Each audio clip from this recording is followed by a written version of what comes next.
Good evening, everyone. Welcome to a special meeting of the Abington and Weymouth Conservation Commissions, and this is regarding the Mass DOT Route 18 widening project. My name is Steve DeGabriel. I'm chairman of the Weymouth Conservation Commission, and I'd like to introduce Tom Tanner, the vice chair, Anthony Merlino, commissioner on the Weymouth Commission, and Mary Ellen Schloss, the conservation in Weymouth. We should probably do introductions in Abington. Welcome. Yeah, thank you. My name is Joe Fien. I'm the Vice Chair of the Conservation Commission. Russ Forsyth from the Commission. Jerry Kelleher, member. Kathy Creighton, member, and I think our chair and our recording secretary are coming. They're on the way. That's I Dennis think they're Bergen. just stuck in traffic. There was a big accident on the 18th. So we'll get started, and hopefully he can catch up. So I'd like to explain to you how we're going to conduct this evening's meeting. We really have two issues that we need to deal with. First is what's called an abbreviated notice of resource area delineation. And for those who may not be familiar with that essentially means that there'll be a presentation on the resource areas that would be subject to the jurisdiction of the commissions, and then there'll be a decision by the commissions separately as to whether or not there's an agreement on where those resource areas are. So that's kind of the first step in the process. We're going to conduct the meeting in a manner that there'll be one presentation regarding the resource area delineation, and then there'll be separate deliberations by both commissions, first by Abington and then by Weymouth. That way, we do need to make independent decisions within our jurisdiction, so that way we can do an orderly process, but it won't be necessary to repeat everything twice if we do it that way. And then following that, we're going to deal with the second issue, which is the filing of a notice of intent, which is basically a description of what the project will be, and that will be an opportunity to discuss the issues associated with the project and not just the resource delineation lines. So any questions on that? Otherwise, we can get right into it. Okay. So just for the record, the project we're discussing is Mass DOT's Route 18 widening. And first, we're going to do the abbreviated notice of resource area delineation. This is a public hearing, so there will be opportunity for public comment and discussion. And the applicant is the Mass Department of Transportation, and the DEP file number is 81-1134. So at this point, I'll turn it over to the applicant. I don't think we opened. Oh, I'm sorry. Yes, we should do that formally. I'll move that we open hearing. Okay. A second. Okay. So we have a motion and second to open the public hearing. All in favor? Aye. Motion passes unanimously. Do we have a motion to open up the public hearing? I'll make that motion. I'll second that. All those in favor? Aye. We should probably take notes for Nancy until she comes. Hi, I'm Tim Dex from Mass DOT, the Wetlands and Water Resources section. Thanks for having us here tonight. I'd especially want to thank the Weymouth and Abington Commissions for holding the joint hearing, especially considering the Red Sox in the World Series tonight. I also want to extend a special thank you to Mary Ellen and Dennis for logistically putting together this hearing tonight. And I'd also like to thank Chris Ross from Mass DEP and Steve Ivis from the town of Southfield for coming tonight. They're both here tonight as a resource for the commissions if there's any questions that you have of them. At this point, I'm going to hand it over to our team to go over the NRED. Hi, I'm Ed Hutchinson with Tetra Tech. We're a consultant for our MassDOT, and I flagged all the wetlands out on Long Route 18 about a year ago, last summer. Recently walked them with Mary Ellen and several members of the Weymouth Conservation Commission. And I guess I'll just first start in Abington, and we'll work our way north, if that's okay. Okay, and you have not walked the wetlands No, with we us? have not with Abington. And are they flagged? They've been flagged. I refreshed them last week, so they're all out there, yep. So if you just want to follow along, I guess sheet 2 is wetland A. just probably east of Oak Street and Route 18. It's a forested wetland, and like I said, we call it wetland A14. Contains resource areas, bordering vegetated wetland, bank, there's a few intermittent streams in there, and land underwater. I guess we'll just keep going northward, I guess, unless you have any questions on Sheet 3, where the majority of the wetlands in Abington are, right in the area of Vin and Eddie's Restaurant. There are wetlands, what we call E, F, G, H, I, and J. Wetland E, just south of Vineyard Road, another forested wetland dominated by red maple, sweet pepper bush. Contains the resource areas, bordering vegetated wetland, and there's an intermittent stream in there, so that resource area consists of bank and land underwater. Then I'll say on the east side of Route 18, farthest on the, I guess the eastern portion of the page is wetland F, another forested wetland just east of the proposed stormwater basin 3. That contains resource areas, bordering vegetated wetland, bank, and land underwater. That's F. And then G and H. G is just, say, north of that proposed basin. Basically, palustrum shrub wetland, contains resource areas, bordering vegetated wetland. North of that is wetland J, another just a bordering vegetated wetland dominated by Phragmites. And then south of that is an isolated wetland, what we call wetland H.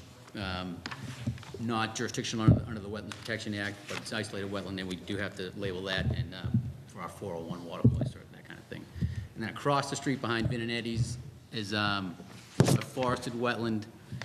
We call it wetland I, and that contains the resource areas, bordering vegetated wetland, bank, land underwater, and further west into that wetland I is bordering land subject to flooding. It's not shown on the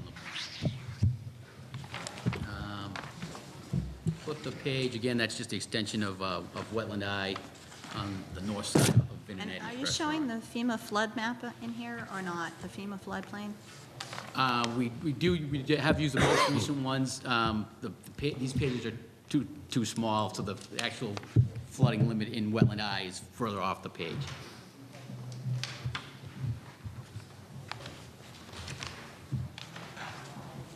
And then further north, right on the Weymouth Abington town line, we call it wetland X, just south of Michelle Drive, which is in Weymouth. This wetland is, like I said, straddles Weymouth and Abington.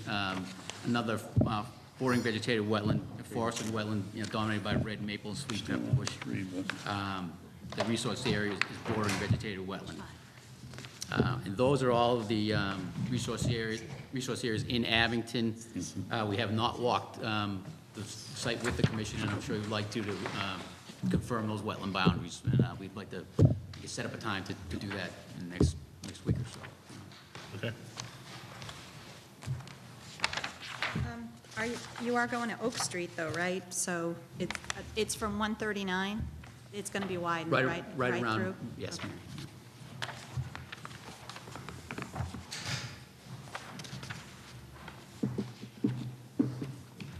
And if we'll keep continuing into Weymouth now, like I just mentioned, that wetland X is on sheet 5.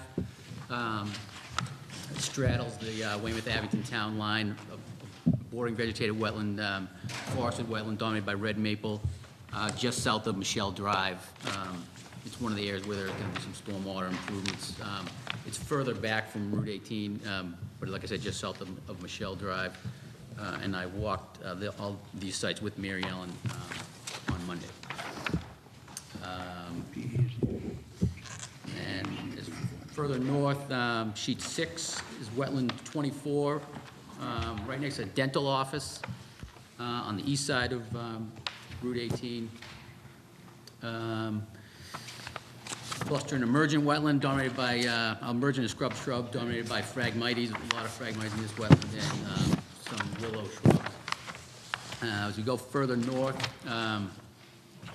wetland 23, is just behind the gas grill store. Don't know the name of that, but another forested wetland. And I think all the work this is shown because work is in the buffer zone. We're not impacting that wetland at all.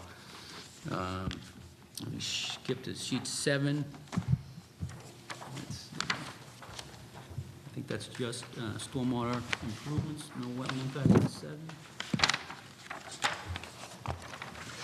7. Sheet 8, there'll be some bank improvements on Pond Street, what we call Bank Y. Basically, the resource area here is just bank. There is no BVW associated with this intermittent stream. So it's bank and land underwater. And then as you go further north, sheet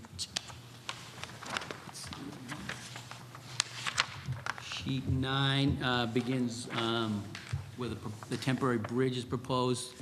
So I think there'll be wetland 26 on the east side of Route 18, which is a bordering vegetated wetland, forested and scrub shrub. There's intermittent stream through there too, so the resource areas are bordering vegetated wetland, bank, and land underwater. Let's see. Oh, yeah, wetland ZZ is on the base, and we showed that here because the 100-foot buffer zone extends, to Route 18, but there'll be no impact of bordering BVW ZZ, laying on the base. Let's see. And then we should go to sheet 10. The area of the temporary bridge, bordering vegetated wetland 25, which is on the west side of Route 18 in the vicinity of Barbara Lane, just north of Barbara Lane and Thomas Road. This is another forested wetland. Resource areas are bordering vegetated wetland. There's some intermittent streams through here, so it's bank and land underwater.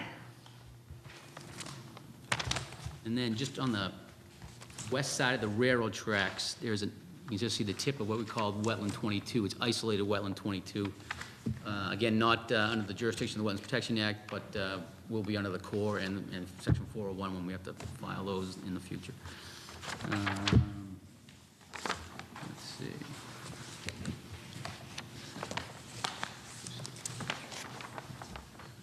And then also on sheet 10, we begin with our BVWE series, which is on the base. And that connects into wetland CCC, and then 19 as you go further along up Route 18. This is a huge forested wetland complex dominated by red maple. There are some intermittent streams running through here, so there's bordering vegetated wetland, land underwater, and bank. Let's see. Yep, that goes into CCC and then 19. And then on sheet 12, we have what we call Bank 20, which is on the east and west sides of Route 18. But the first part is just south of a strip mall that contains a Dunkin' Donuts. And this is what we call Bank 20, just bank, as the resource areas bank and land underwater. And as you cross Route 18, come to the east side, the bank extends into that wetland too, which is wetland CCC 19, I guess EBQ. And again, that's bordering vegetated wetland, bank, and land underwater. And then CCC continues north. And CCC, the 19 wetland, continues into a wetland on the base that was flagged as wetland E, which is all part of that same large forested wetland complex. And then just a little bit north of there is an isolated vegetated wetland, what we call wetland D, BQ. BQ named after the gentleman that flagged it about 10 years ago, Brendan Quigley. But let's see. Further north, right across from Shea Drive, what we call wetland A, another forested wetland. Contains resource areas BVW, and there's also some floodplain shown in here, so BLSF, bank and land underwater further west. Let's see. extends wetland A. And then we had some additional wetland that were off of Route 18 for our stormwater improvements. Sheet 16 is on Derby Street, what we call Wetland Z, which is an extension of Wetland A that I previously spoke about. Again, it has boring lanes after flooding in this area, boring vegetated wetland, and there's some intermittent streams, so it's bank and land underwater. And sheet 17, what we call boring vegetated wetland W, which is at the South Shore Hospital outpatient facility, just north of the regular South Shore Hospital, I guess, at just south of Park Street, I think, Main Street and Park Street. And that is a boring vegetated wetland, and there is, I guess it's an intermittent stream further east. So it has BVW, bank, and land underwater. And finally, another stormwater basin, a proposed basin in the area off of Whipple Street on the northern end of the project. And this is a boring vegetated wetland and just contains that resource area, BVW. After the site visit with members of the commission, Mary Ellen and I walked all these flags, and I think we felt all right with the delineation. So we would request an order for a resource area delineation from the Weymouth Conservation. So this is a public hearing. If anyone has any comments they'd like to make regarding the resource area delineation at this point, the project we'll be getting to in a second. You're welcome. Thank you. Yeah, I would ask you to go to the We microphone. want and to, identify. just point of. Pardon me? Just a process. Did we want to do the Abington discussion first, or Well, I mix it thought we up, could or- open it up to comments Both? for Okay. both, All right. Yep. if that's acceptable. That's fine with us. Okay. Thank you, Mr. Chairman. I had a quick question. Do you have additional handouts? I know you're only identifying resource areas, and I'm wondering if you're going to be operating the PowerPoint as well, if the proponent would have that. Do they have additional, I see you going Yeah. through multiple sheets, not this, Right. but handouts that Couple of these. some have, but I'm certainly, the residents here don't have anything. I didn't get anything as a counselor. I didn't receive any packet like that, but if someone could operate the PowerPoint, that would be helpful as well. They will be when we go through and show the impacts with the exact same sheets, exact same numbers. And so, my name's Mark Fobert, by the way, Tetra Tech. And so, yeah, you'll see everything. And if you want a copy, we can get you. PDFs are best, so it's easy to deal with. Anybody else? Any other comments on the resource area delineation? Yes, sir. Please come to the mic and identify yourself. And your address, please. My name's Harvey Welch, and I live on Pond Street, where that number 8 you had down on that little box, number 8, was located. And I was wondering, I talked to Mary Ellen and matter of fact, she's been out to my property a couple of times, and I've showed her how wet it's been back there. And it's been continuously since I moved there 15 years ago, it was nice and dry then, but now, since all the different developments, you know, they built a Galway Road, they built, you know, more houses all around on Pond Street. They put a 20-unit apartment house right across the street from me, and a little strip mall that wasn't there when I first moved there. So all those projects has made my property wetter and wetter and wetter until, I mean, I used to walk my property with no problem, and now I need hip boots when it's wet back there. That's how deep the water gets. I was wondering if you could, because of that, find a way to remedy some of the problems back there. I mean, we get mosquitoes incredibly back, you know, every year. I'm constantly calling the Norfolk County Mosquito Control to deal with the mosquitoes just from all the water that gets back there. And I was wondering if the delineation could be widened to include my property, which it's right there. It's right near the number 8. I live like about 2 houses from the Abington line, so that's where it's located. And my property goes all the way back to the railroad tracks. Okay, there's really kind of two parts to your question. Yes. One is, and I'd ask the applicant if I don't know if your particular property is within the wetland area, but we will definitely be getting into the issue of what will be done by DOT to address the water issues that will be the result of the project, the widening of. Right. But that'll be the second part of the discussion, so. Oh, so, but in other words, the delineation can't be widened or anything? That's what, aren't we discussing where it is and how big it is? Or, in other words, you know what I'm saying? The delineation is based on, factors like vegetation and where there's water and those sorts of things. But that's what I'm saying. I'm telling you, there's a lot of water back there. Right.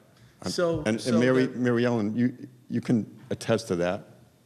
So Right. again, Mary Ellen, if you know, is this property within the, I think that's the question, is the jurisdiction of- delineations are limited to where the actual work is happening, and this would be outside of the work area, but certainly when we talk about the notice of intent, as you said, Mr. Chairman, we will talk about the impacts, and that will most certainly include this area, which I have been saying all along to Mass DOT is an issue that we need to address, so I think we And how will. far are you from Route 18, Harvey?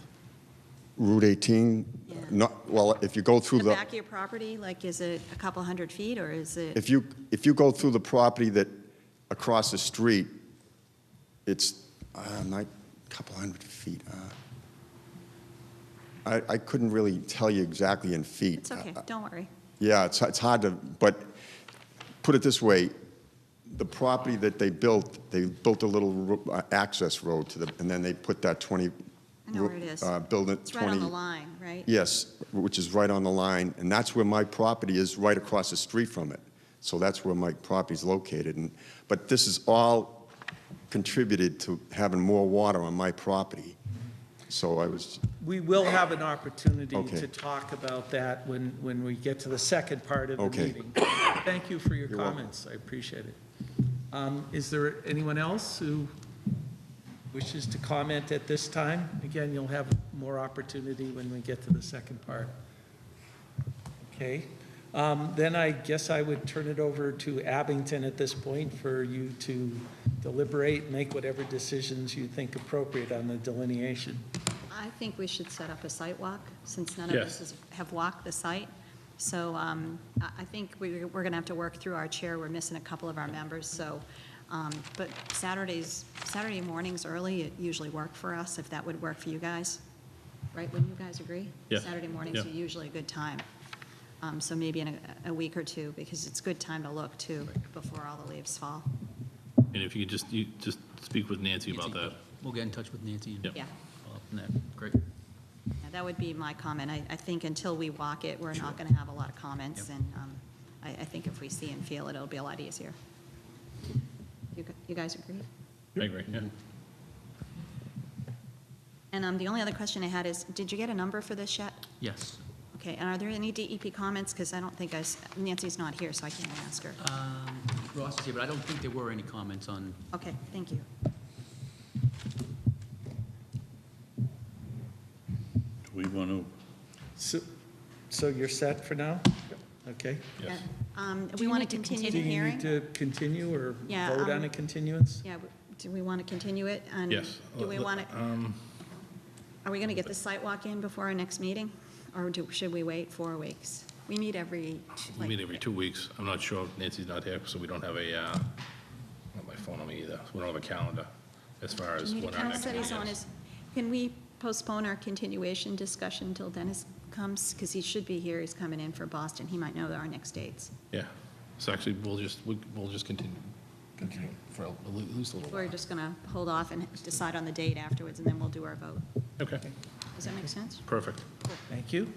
don't they need to make a motion to, They're just just keep going it to open. wait until We're their just gonna chair keep it open. comes. So they're just Oh, going to until keep he it comes open today? for now. Right. oh, okay, Until- okay, Yeah, we Makes just want to sense. know the Yeah, date so we yeah. can put it in the motion. all right. Good.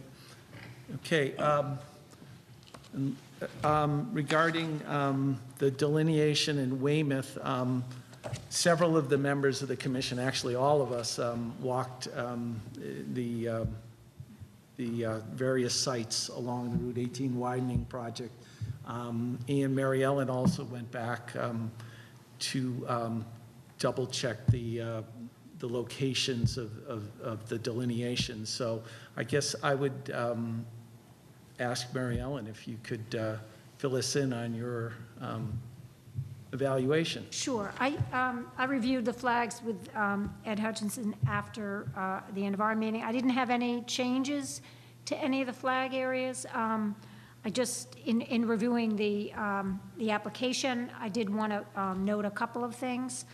But other than that, the flags, I didn't have any flags that I felt needed to be moved one way or the other. Just regarding the bordering land subject to flooding, I think we need to make a confirmation about that, whether that is a request, that be included in the ANRAD. I think, Yes, we would like to do that. Okay. We can submit another page as part of the ANRAD if you'd like us to do. Like officially labeled BLSF. right, because I think the bordering land subject to flooding, in the ANRAD form itself, it doesn't mention bordering land subject to flooding. It is talked about somewhat in the application, but I did want to note in the text on page 2, it does refer to the older maps, the 1991 maps, so I just wanted to confirm with the applicant that's what's shown on the plans are indeed the 2012 delineation. So, and then the other thing that I wanted to just mention is there was in the application there is a discussion about the stream channel that over by the Dunkin' Donuts. Remember, we were at that site that crosses Route 18 and goes onto the base side, and there's a submittal in the ANRAD that talks about reviewing that to show whether or not it's an intermittent or perennial stream, and it meets the definition of an intermittent stream, not a perennial stream, and it provides the required information under the Wetlands Protection Act. So I think one thing that would be useful for us to do is discuss that and confirm in our decision that, is there riverfront area, isn't there riverfront area? The application is saying, they believe it's an intermittent stream. I would agree with that based on the discussion that's in the ANRAD. So I think we want to just confirm that there isn't riverfront area, but there is bordering land subject to flooding, as well as the other resource areas in the plan, the BBW and the bank. So would your recommendation be to go forward with a vote subject to that additional information, or to continue? I think the information is in is in the application. Is that right? Except for the Except for the substitute form with BLF noted on it. I think that's the only piece of information that's still outstanding. So I don't think we need a quantity, right? I mean, do we need a linear? We don't need a linear foot. So no, I think we're okay to close, and I'm comfortable with the delineation as it was proposed. With that, Mr. Chairman, I'll move that the Weymouth segment of this hearing be closed. Okay, do I have a second? Second. Okay, all in favor? Aye. Motion passes unanimously. So we've closed the public hearing. For any further deliberations?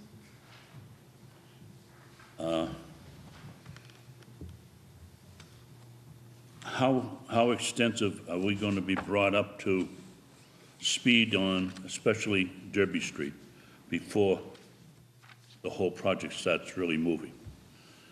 I indicated earlier, and I did the other day in the walk, that that's the most disturbing area to me. And I don't know how, and I know you said earlier that you would collaborate with the Town of Weymouth's Engineering Division to see what can be done to either rectify the problems that are there or at least minimize what we got going on right there. Maybe, just a suggestion, maybe we should hold that for the second part when we get I don't into have a problem. Okay. Okay.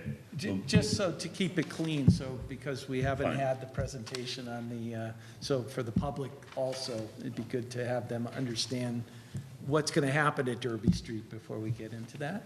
Right. Okay.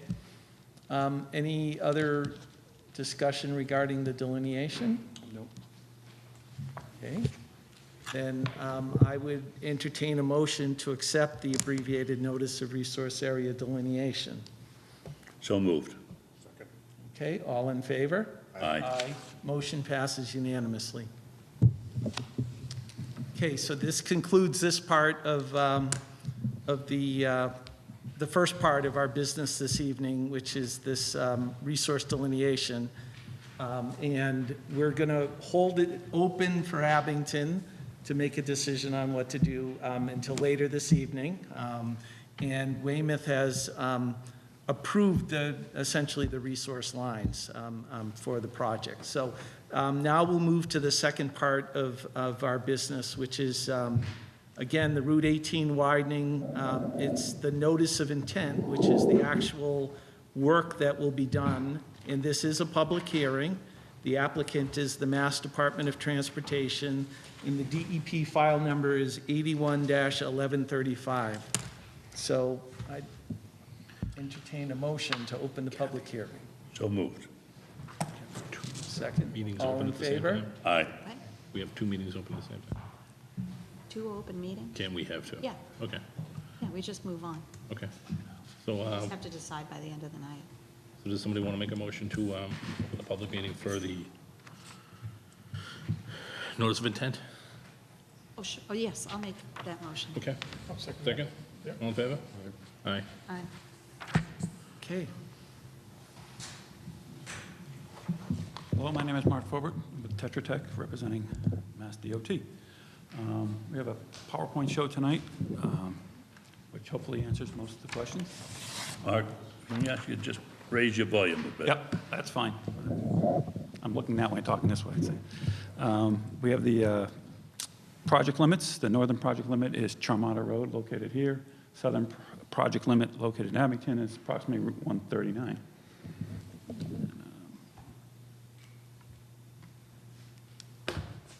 Technology wonderful? Oh, I got it. Maybe you have to hold it a little? It shut off because it was Oh, sitting did it shut off? Okay. too long. There you go.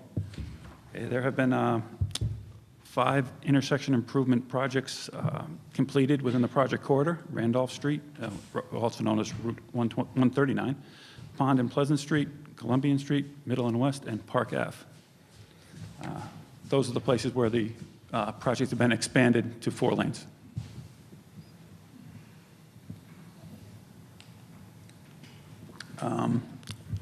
Next, we're looking at the existing issues and project goals. The project goals are to relieve congestion, reduce cut-throughs, improve intersection safety, improve pedestrian accommodations, improve bike accommodations, replace a structurally obsolete bridge over the MBTA, commuter rail, and to reduce flooding. What you see here is the typical section of what will be the new roadway. We have 2 5-foot 6-inch sidewalks on either side, 2 5-foot shoulders, which can accommodate bike traffic, and 4 11-foot 6-inch travel lanes. I'm now going to briefly discuss the variance process and how this will work. We have filed 2 notices of intent, as you know, with the Abington and Weymouth commissions. Because the impacts to bordering vegetated wetlands are greater than 5,000 square feet, the local conservation commissions cannot approve the project and therefore must deny it. After the project is denied, Mass DOT will submit a request for superseding order of conditions with DEP. Again, because of that 5,000 square foot threshold of BVW impact, DEP has to also deny the request for superseding order. Then we move into the DOT will request a variance from Mass DEP, and that will start the variance review process. It's been my experience, and I'm sure DEP can confirm, that they keep the cities well informed or towns well informed during the variance process, and they work closely to make sure your concerns are met. So, okay, we have our permanent wetland impacts in Abington. There's a total of 5,538 square feet of BVW. Distributed between 3 wetlands. The major impact is wetland J, and as we go forward, we'll see that I'll go through the plans and you'll see what that impact is. Also some bank and Land underwater impacts associated with wetland E, the 30 linear feet of bank and the 41 square feet of land underwater. We also have some temporary impacts in Abington, the 3,833 square feet of bordering vegetated wetlands in 2 wetlands, and 25 linear feet of bank and 40 square feet of land underwater. Again, that's in wetland E. Weymouth, we have a total of 5,892 square feet. The biggest impact of BVW in Weymouth is along the base. That's where wetland CCC 19 EBQ is located. That's also National Heritage Endangered Species Habitat, as is wetland ECCC. We have 4,650 square feet of impact along that corridor. It's because you're doing a roadway widening, you got a linear wetland, and you got a linear project. You tend to have big impacts in places where there are wetlands located very close to the alignment. Again, we have 61 linear feet of bank in the 2 streams that Ed talked about earlier by the Dunkin' Donuts there. And the same 2 streams contain land underwater with 245 square feet of impact and some bordering land subject to flooding impacts that I'll also point out later. There's several temporary wetland impacts, and I'll explain those as we get into the program as why they're temporary and how it works. The biggest one, again, is wetland 25 at 9,395. And again, during the presentation, we'll discuss that. That is the temporary bridge, temporary impacts from the temporary bridge over the MBTA railroad tracks. We have 540 linear feet of bank and 2,050 square feet of land underwater body. Okay, there are also some impacts on the South Shore Tri-Town Development Commission's jurisdiction. 424 square feet of BVW and habitat, 1,275 square feet or 1,118 cubic feet of bordering land subject to flooding, and some temporary impacts to BVW that total about 695 square feet. So in summary, these are our project impacts for the entire project, the 11,854 square feet of BVW, the 341 square feet of land underwater, the 91 linear feet of bank, and the 1,660 square feet of bordering land subject to flooding. And that also is 1,344 cubic feet of flood storage that is lost by the project. And we have our temporary impacts also. The goal of any project that is in wetlands is to avoid, minimize, and mitigate. In the case of avoidance, it's not possible in this case because you're working on a road corridor that you're improving, and the only place you can do those improvements are either side of the roadway. So the avoidance is not possible in this case, so then we look to minimize and mitigate next. We are actually mitigating through the use of walls. I'll have to go excuse me a second. We looked at various options of how we could reduce impacts. This is an example of what you see in beige here would be the area of permanent wetland impact if you had a 4-to-1 slope. This whole area would be disturbed by the construction, and this slope remains. Your wetland would be in this area. And you have this little work zone of 7 feet where your temporary impact would be. This would be approximately 33 feet from the back of sidewalk if you went with a 4-to-1 slope, going from the sidewalk down into the wetland. So this whole beige area would be impacted. A 2-to-1 slope, you get a lot less impact. Again, you'll have, this one's probably approximately 26 feet down. We looked at the 2 of those, but those don't minimize the impact to the greatest extent. So we decided to go with retaining walls. Now what the retaining walls let you do is this retaining wall is put in the wetland. This wetland gets temporarily disturbed, 10-foot work zone during construction, but then you can come back and restore this. So this greatly reduces the impacts as opposed to having a slope that would come down and impact this whole area. You can also see what the erosion control in this area, this one happens to be a detail that has turtle protection in it. So we have the compost filter tube, and then we have a silt fence, which is going to be used as the turtle barrier. Then there's an orange construction fence, snow fence, which keeps people from accidentally driving into the wetlands during construction, which never happens, I'm sure. And that definitely does help, we found on projects, to have that fence, that visual barrier saying, don't go in here. Switching between. I passed this out earlier. This is the NOI key sheet. I think everyone's got a copy. It is, when you go through your NOI set, it's the same sheet numbers. Maybe a bit hard to see, but you'll, the PowerPoint's key to the same sheet numbers that are on the NOI plan, so it's hopefully easy to follow. Does anyone want a copy of the key sheet? Let me get some extras.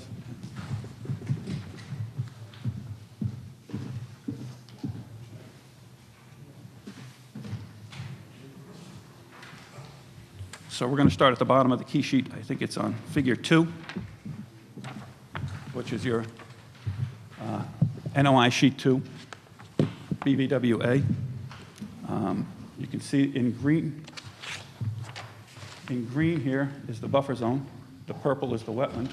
In this case, we have some, these are wetland buffer zone impacts from the installation of a outfall here and this stormwater basin. I'll be going over all the stormwater basins in the second half of the presentation and explaining what we get for sediment removal and all that. So this is just showing you the impacts. So that's on Oaks, that's on the corner of Oak Street and Route 18 in Abington, correct? Correct. And that's behind the houses that are in the front part of the, that are on the street, correct? Are those houses going to remain?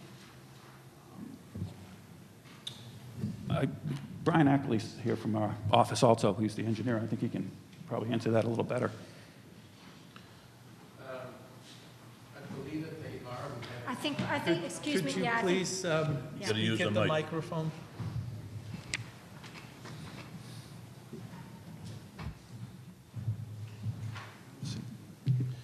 Brian Ackley with Tetra Tech. We're providing an easement. There's actually, we'd be providing an easement from Route 18 down to the proposed basin to get access to it, but that would be the only additional impact of those properties. Yeah, because I was asking about the sidewalks. They look like they're, and some of the access, there's some red lines, which I'm not quite sure what they are, but. Those red lines are the going well proposed. into the property. Yeah, that's the proposed design. That would be the impact from the project, from Route 18, the widening.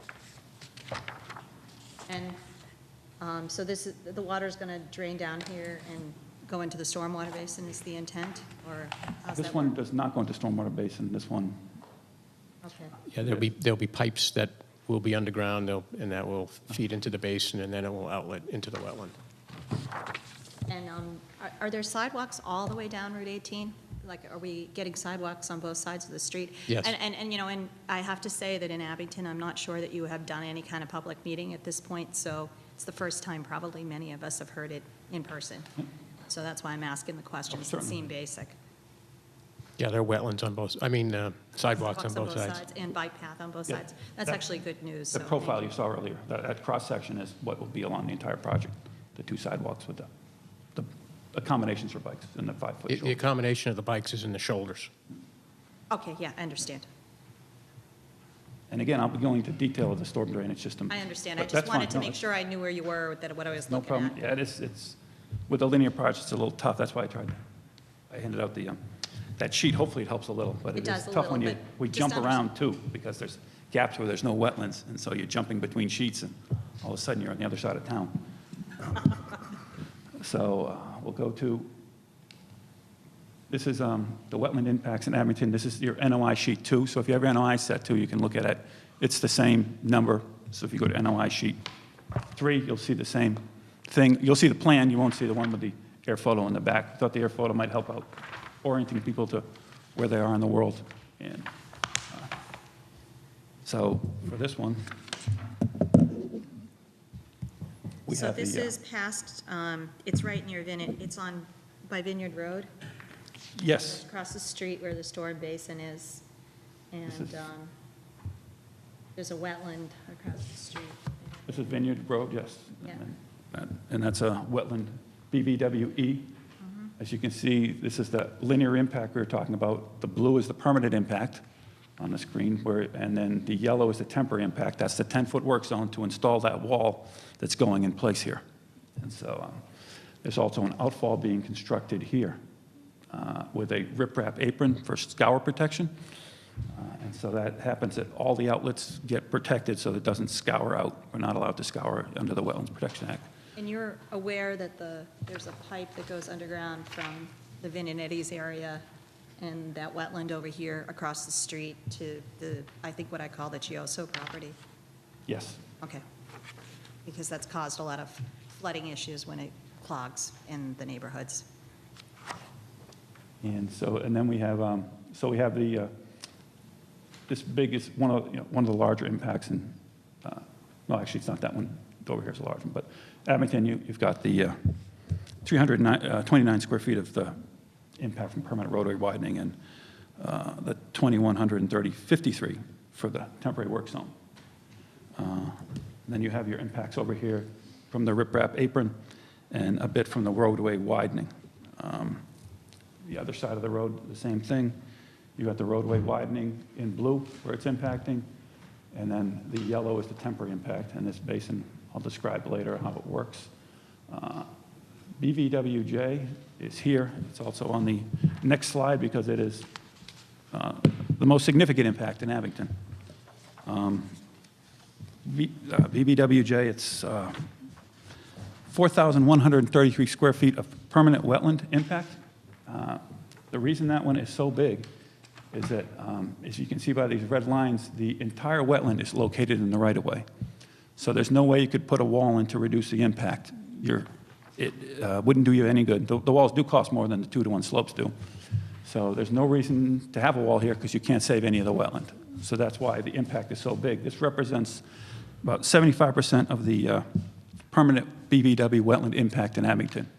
And I think we did walk this one with some of the commissioners, and it's a Phragmites wetland in front of a contractor's yard. We're all new Oh, over the past, what, actually, we walked it 6 or with 9 us. months? Yeah, it was 6 or 9 months. So we're all new, Yeah. so we Yeah. haven't walked it with you. Oh, yeah. We did walk Oh, it with. you did? Yeah. When did you walk it? One day they asked. They did? We took them for a stroll. Yes. Oh, you did? You took Jared? That's good. I know. Well, Now, they- this We're always is- looking for volunteers. They This is- realized that at Vineyard Road, it floods. Yes. Yeah. And they said it, they realized the situation. Yeah, and now they're down at Helm Street, so like Where the over where the, company is that just has Yeah. storage.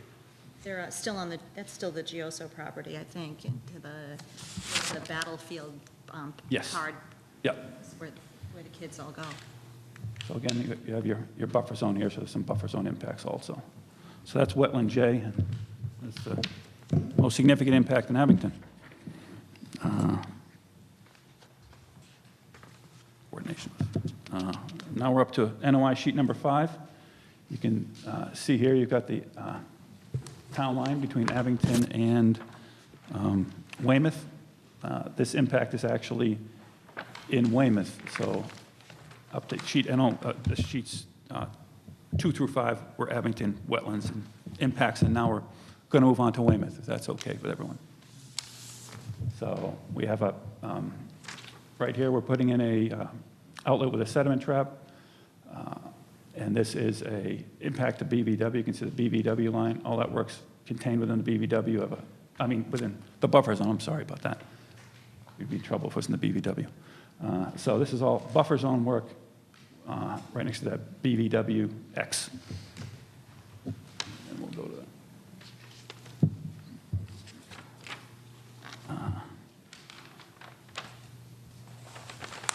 And we have a small BVW impact here to BVW 24.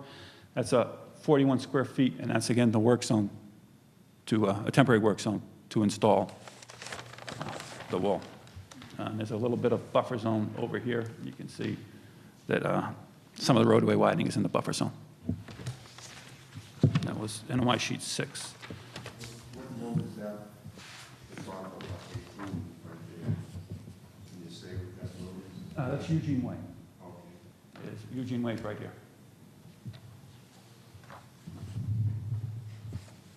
So then we'll go to sheet number 7. This is, I believe it's South Shore Bank? Is that- yes. South Shore Bank near the intersection of Pond Street. I think Pond Street's down here. We have some buffer zone work here. There's also a basin I'll discuss later. And that is it for wetland impacts in this area. So it's just, again, buffer zone impacts to BVW 23.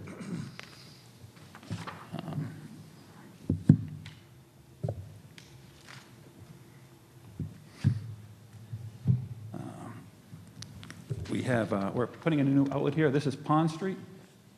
All the drainage. I'll discuss this drainage in the drainage section of the presentation. I know there's a lot of interest in this area. This is your MBTA railroad tracks over here. And this is the new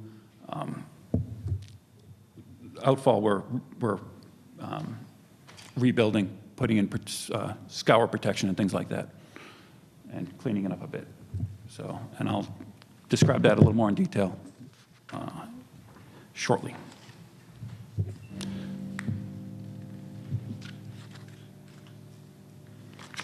Okay, we're back at,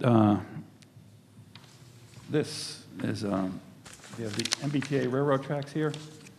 This is the temporary bridge that has to be constructed to, it's also easier to see on the next sheet probably, on NOI sheet number 9. That's BVW 26. This is the MBTA railroad tracks are here. The base is here. This is a proposed stormwater basin next to BVW 26. It's in order to put in this riprap splash pad, there's 57 feet of a temporary impact from the work zone. You'll see the temporary bridge a little better on the next slide. Okay, now we're on NOI sheet number 10. This is BVW 25. This is the alignment of the temporary bridge. This yellow is the temporary impact from the construction of that temporary bridge. In order to get this bridge in, it has to be cleared out to this line so you can install the bridge. So this is your where the bridge is today.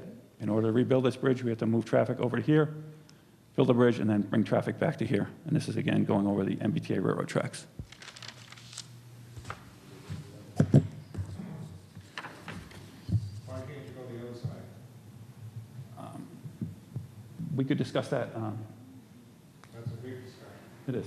We can discuss that at the end. We have some extra slides. It's a big part of it, with a lot of people. Yes, there is. We are aware of the concerns in that area. Excuse me. We got to go through either the mic or not at all. Because it's being televised, you're going to have to come up with the mic. If you got a question to ask, can you do it through the chair, please? Okay, fine. We also have the another wetland impact here, which is shown on the next slide.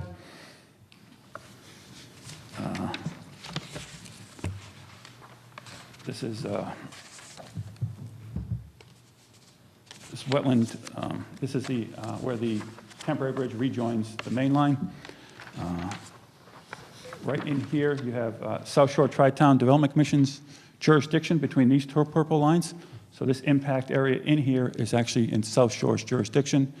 Jurisdiction is based on zoning on the base, whether it's Open Space Weymouth, Open Space Corporation. This would be Open Space Corporation. And so it's under their wetlands jurisdiction. This side is under Weymouth's jurisdiction. And so there's a split here.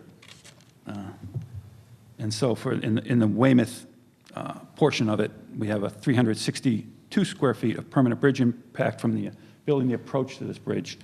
And we also, and this is also, if you can, there's a, hard to see, but there's a purple line coming up down here. That's the limit of NHESP habitat.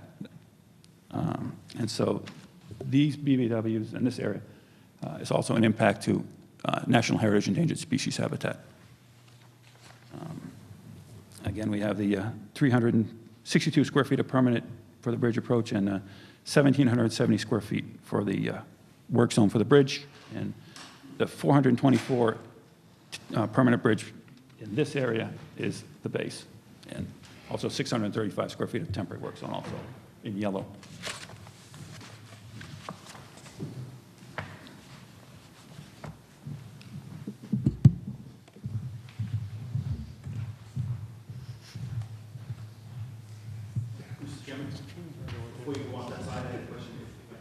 Yes, please. Through you, Mr. Chairman, to the applicant. I believe at the previous slide, sorry about that, right where you have the temporary bridge, my name is Michael Smart. I'm on the Weymouth Town Council. I live on Ritu Drive in South Weymouth. And how does the water get from the Thomas and the Clarendon area, which would be right there, which would be north on that slide, above the yellow area, the wetland and the water, how does it get over to evenly dissipate to the bigger wetland area over there? Because I know there's a big issue with the water that collects at the end of Clarendon, Abbott, Thomas, and Barbara in that area. I thought there was some type of an under Route 18 passage or piping or something like that, Mr. Chairman. If you could just explain that to me and to the residents. And I believe there was some issues with that with regard to clogging, and then that forces that area to overflood because it's such a smaller area where you have the airbase side that would be allowed to kind of get that water back into the aquifer and recharge. But if you could explain how that is going to be cleaned up and hopefully lessen the impacts to those neighbors right there. That's an excellent question. I was going to suggest that at this point, it appears the applicant's going through the wetlands impacts one by one, and then he's going to go back through again another round where he's going to talk about stormwater collection and stormwater control. And I think if everyone agrees, it would be probably most efficient of when he's going through the next round, as we get to each area, if people have questions about water impacts, we'll address them right then and there. Yeah, well, no, well, it's kind of, no, it is the second part of the hearing, but the way he's presenting is he's doing the wetlands impacts first, and then he's going to do detention basins and stormwater collection next. So if you just be patient. And it's actually a third part, which is the drainage at the temporary bridge at the end. Okay. So we'll catch up with that one. Thank you. Excuse me, Mr. Chairman. I want to make note. Hi, my name is Dennis Bergen. I apologize for being late, gentlemen and ladies. I'm the chairman of the Abington Conservation Commission. And I'm Steve DeGabriel, chairman of the Weymouth Conservation Commission. Welcome.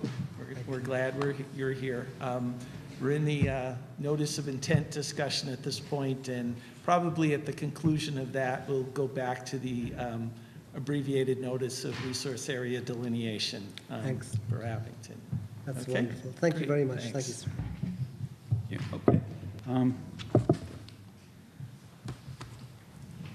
right. This is where where Ed mentioned earlier, there's a Dunkin' Donuts. It's a plaza here. This is, we call it Bank 20 or Wetland 20. It drains underneath and onto the base. It's an intermittent stream, as we discussed earlier, getting a culvert extension and cleaning the drainage channel. And because of the cleaning of the drainage channel, you see a very large number over here of 1,865 square feet of temporary impact.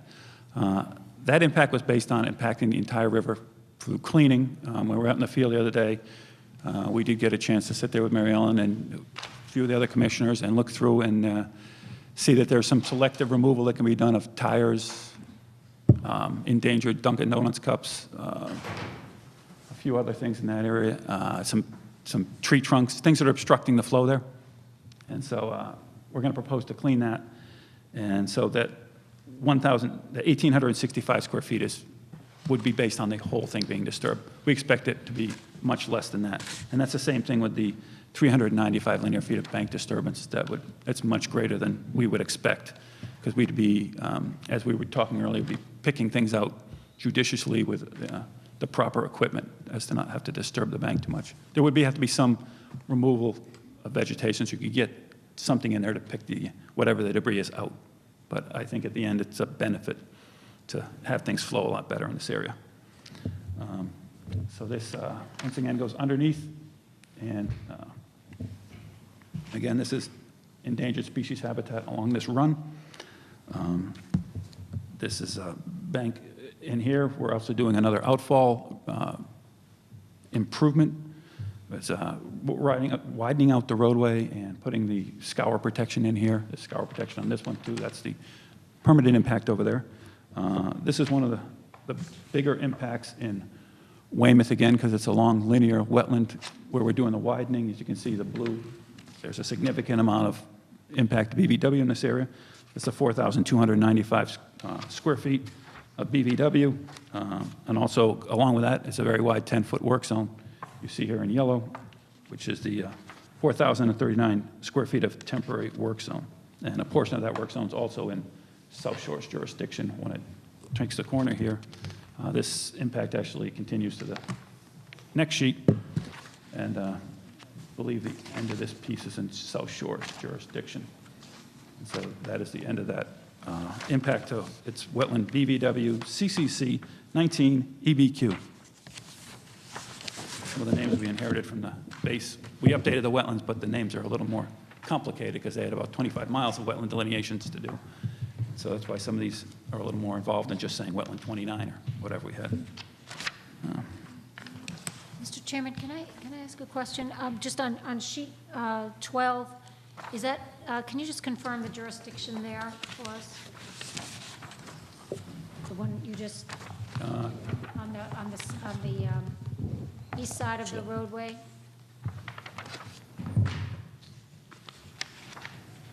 What is in South Shores jurisdiction? Is that what your concurs about? Is that South Shore jurisdiction? I just wanted to confirm on sheet 12. I'll have to take a look at the plan. I don't see it on this particular slide. Steve Ivis would know. Small location, yes, on sheet 12. Actually, it's south of that area on sheet 12, as I remember. As the West Branch French Stream comes across near the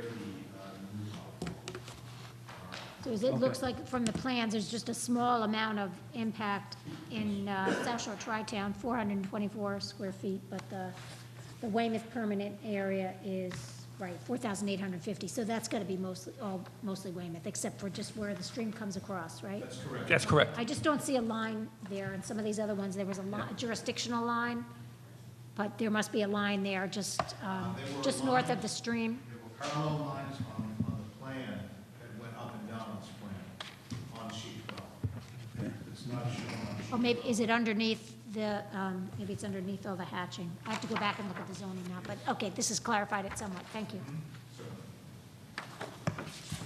And again, in this area, we had that earlier detail where we had the orange construction fence, the filter tube, and a silt fence to keep the turtles from wandering onto this one, the previous slides. That along that whole alignment is where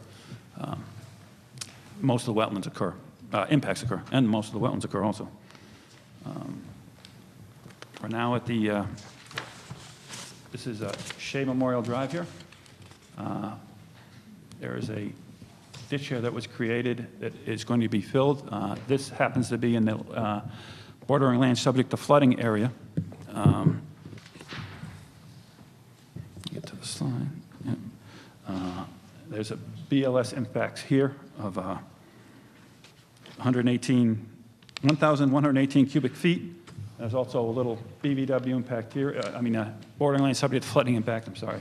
It's pink and pink a little over here for the total impact. All of that flood storage is being recreated in a basin here. It might be easier to see on your NOI sheets. This is, again, NOI sheet 14, BVWA. There is a drainage basin area here that will be constructed to mitigate for the filling of floodplain in there. And it's a one-to-one question. Thank you, Mr. Chairman. If I recall from the cleanup meetings at the airbase, I believe just to the south of that purple line, there was a naval cleanup area there. Is there going to be any impact to what was done, or will you restore if there are any impacts to that area? That would be restored. It will be restored? Yes. Okay.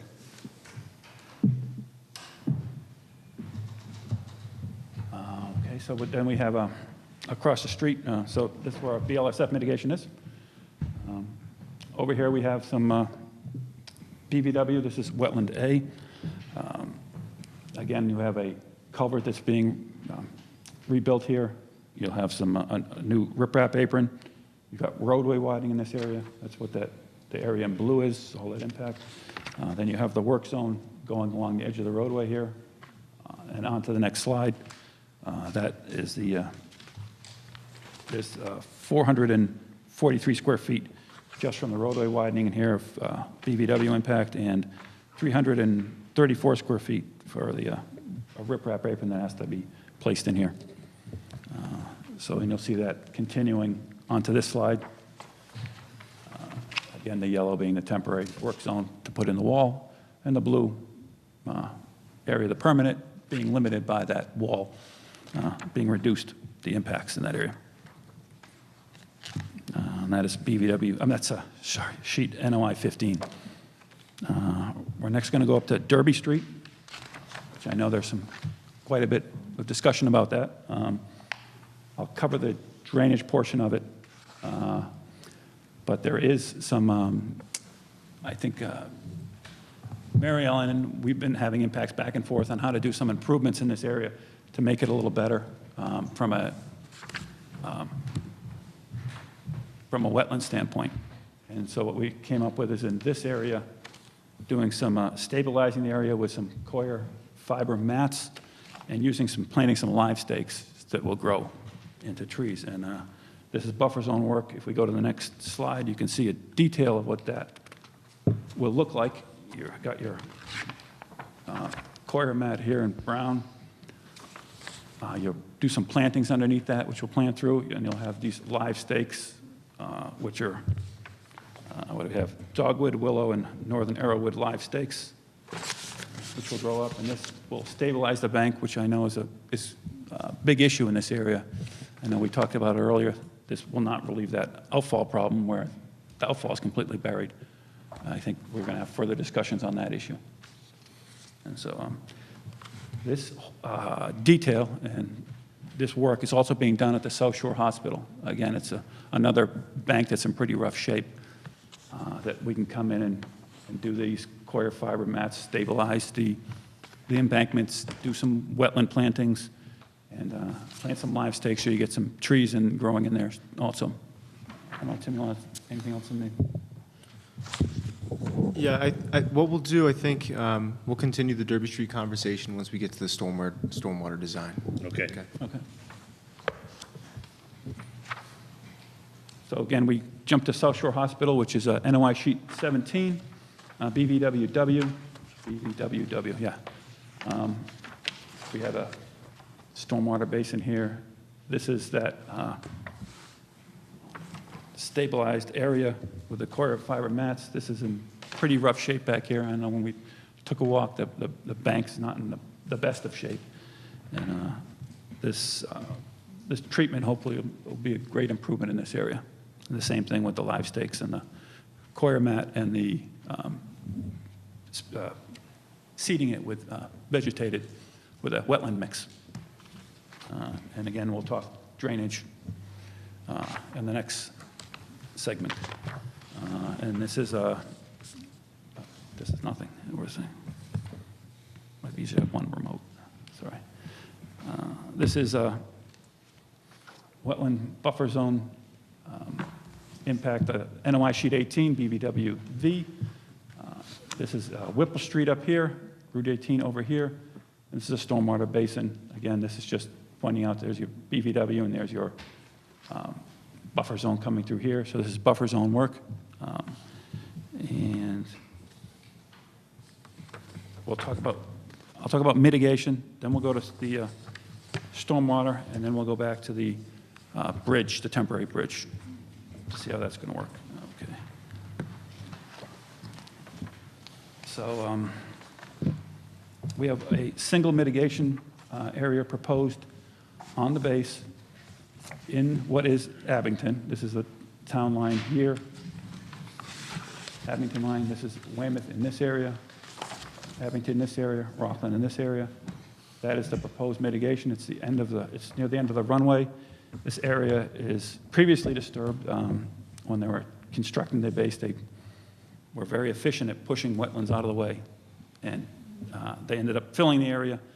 And what the mitigation will do is restore this area to what it was prior. And we have and the temporary wetlands, as I mentioned before, are all mitigated in place. Those are that 10-foot work zone. When we put the wall in, we're done. If possible, we're going to restore that wetlands. We're going to store the wetland soil and then bring that wetland soil back in and then do our seeding. And the seed mixture and all that, there's a whole set in your NOI set, which is restoration of all those areas. There's a whole other set of drawings, which I won't go through, or else we'll be here all night, of the restoration for each one of these wetland impacts I've discussed, including a complete planting list and everything. So you can take a look and let me have if you have any questions on that also. I'm going to go to a more detailed view of the wetland mitigation site in Abington.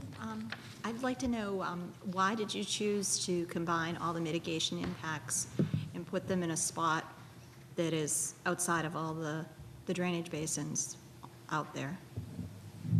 This is part of the French's Stream Yes, it drainage is.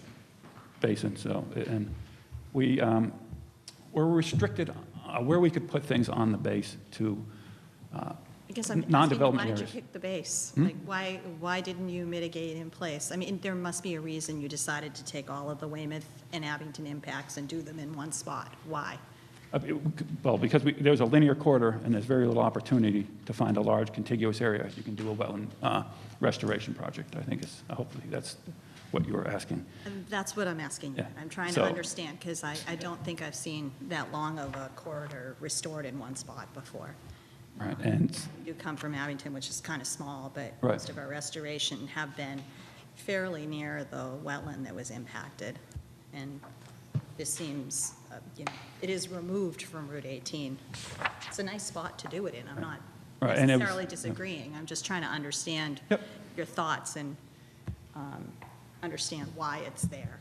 Okay, yeah, and then this is where to find a large contiguous area without taking properties to construct a wetland mitigation project, especially in that very dense corridor. And so we knew that we had an opportunity. We met with Steve Ivis at the base, and DEP came out, and we all walked the site, and we thought this would be the best place to do it. And again, for those reasons that not to have a big, not to have, find a big contiguous area along the alignment was almost impossible with all the development that's there without doing takings, things like that. And so that was the intent behind this. And we actually looked on a few places. We actually had a site in Weymouth that was a little closer to the mitigation area. We went out and walked it with DEP, and DEP said they felt there were too many invasives there to make it a successful wetland mitigation. They suggested maybe we should combine the two and put it in one. It would be easier to manage. You'd have a better chance of success having one contiguous wetland mitigation area. You don't have to look after one area. Again, we do have all those temporary impacts restored in place, but that's So what was the the reasoning behind this. The total disturbed area is not as much as the replication. You've doubled or tripled it? 2 to 1.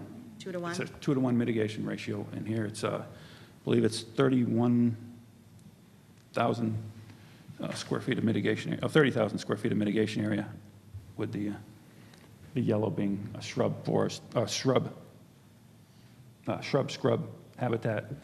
Then we have some embankment habitat and a wetland forest habitat. We're also going to try to do some transition area here for some upland field habitat. But we can work with National Heritage on that. New housing is. Did I answer your question? I think so for the minute. Okay. Go ahead and keep going. May I ask, Mr. Chairman, may I ask a question? Oh, Is that certainly. okay? Just on that, obviously, Mr. Ivis and DP have been involved in it, so it's an excellent resolution, the area that you've outlined. I just have a very, very basic and probably an ignorant question, but was there any wetlands issue there where you're doing the mitigation area now? And you touched on that in your introduction just now. You were talking about how when they built the, whatever the Naval Air Base, they Yes. moved it around. So was that an area of wetlands before it was, and you're really reforming it? Right. Yes, I believe so. I think So Steve, that would be Steve knows the base a lot better than I do. excellent, I see. Okay, so you're using this moment, this task, opportunity to reform and bring it back as a wetland area. Yes, Mr. Chairman. That area was, if you look on the earlier USGS topographic quadrangles, the 1941, I guess it is, and 49, you'll see that that area was a wetland. And in fact, if you walk there today, you can see very simply that a lot of material, soil and boulders, has been pushed into that area. And it's directly adjacent to an existing wetland, which is also directly adjacent to the west branch of French's Stream, which is that linear corridor that sort of takes a turn up there. So you've got a stream, and then you've got actually, it's a little perched wetland above the stream because the stream was actually dug down by the Navy to drain the area. They had 200 acres of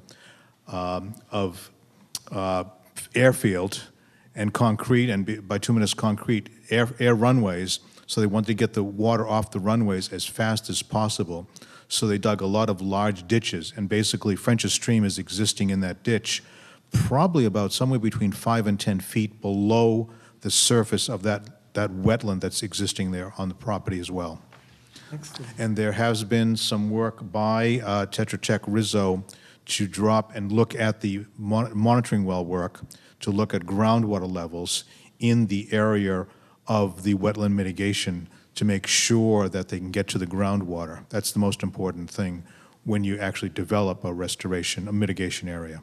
Yes, excellent. And of course, French's Stream goes through North Abington, right? It carries on. Absolutely, yes. I think we do have some questions later on when you do this water distribution about the water underground, but we'll save that. Okay, and Very much, Mr. Chairman. Thank you. while I think of it, though, getting back to your question, we're also looking for a place where we could restore wetlands, which is key, because creation of wetlands is not always easy, because you're usually lacking the hydrology or soils or something. I mean, if you dig down in a place where there was wetlands covered with fill, you can uncover that wetland soil, and you got the hydrology, so it's the ideal place. To just do an upland site it's never successful. Yeah, so in now general. that's north of Spring or Spruce Street, and it's Spruce, and it's Stephen. north of Spruce. How far north of Spruce is it, would you say, guys? I just can't tell from the map. 2,000 feet. So it's a good distance from the neighbors as well. You know, there's not any direct neighbors south of that, but I'm just thinking about what our residents might be concerned about is, a wetland being created right near them. So that it's a good distance from the residents. It's a long distance from the nearest residence, yes. Good, thank you. Thank you. Any other? Just for my own edification, this is on the base, Correct. off Pond Street. Long way? How far? I'm looking to find out if this creation of a wetlands is going to help the buildup of water that's in that area, which one of the gentlemen were talking about earlier, that's off of Pond Street, that's now a resident area, if that is going to help relieve some of the underground? Yes, sir. If you look on the front sheet, the cover sheet, you can see the wetland mitigation site in the box there. To the bottom right-hand side of the box on the cover sheet, you'll see sheet 27 wetland mitigation site. It's right there on the Rockland-Abington line. And then you see the commuter rail, and then you see Pond Street off to the left-hand side. And I take that as about 2,000 feet from Pond Street. It's also down gradient from the area along the Weymouth-Abington line that's flooding right now. So it's down gradient of that area and actually removed from the area because it's on the other side of French's Stream. So it really will have no impact on the ponding area, frankly. There'll be no impact either way.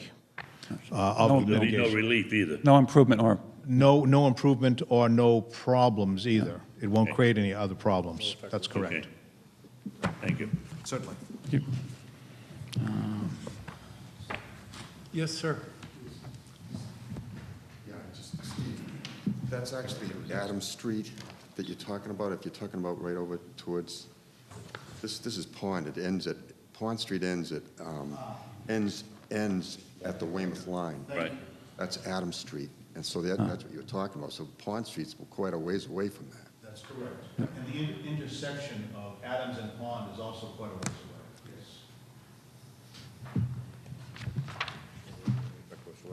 Change his name to the street, that's all. the same water. 58.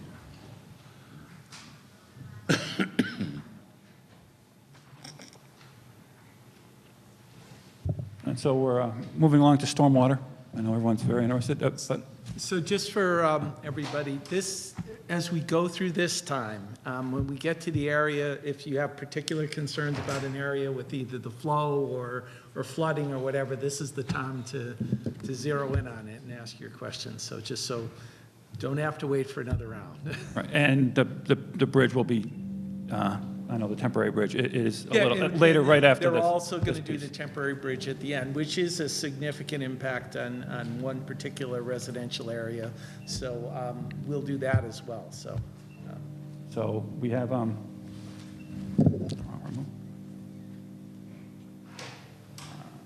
again, we have the 15 existing outfalls will be retained, no new outfalls. We have 3 major watersheds. We have the Taunton, the South Coastal, I believe, yeah, and the Boston Harbor watersheds. So those are the major watersheds in the area. Different outfalls go to different watersheds in this case. The stormwater management system is a new stormwater management system is proposed, where there is mostly, in a lot of places there isn't today. We have new deep sump catch basins at the curb lines, replacement of several drain lines, construction of detention basins with sediment forebays, and outlet sediment traps and riprap aprons for scour protection. As we go through, you'll see how each one of these is used on the project. We'll start here with outfall 1. That's got an outlet sediment trap. There is no peak flow reduction because it is just an outlet, but you do have 44% TSS removal. Sure. That is Oak Street right here.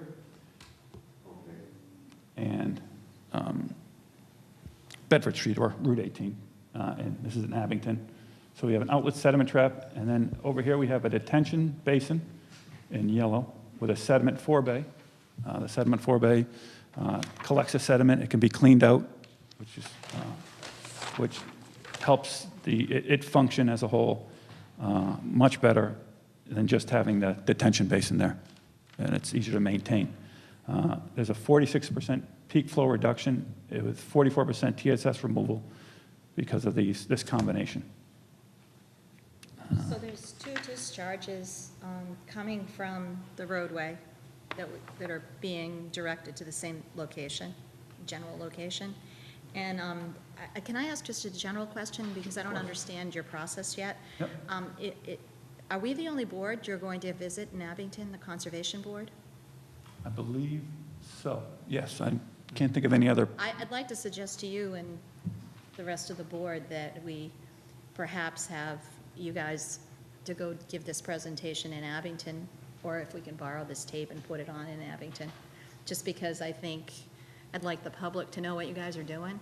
Oh, just certainly, yep. so that you get the impact. And the other question I had for you, which I don't think we asked, is are you required to have an abutters list and notify the abutters? And was that accomplished?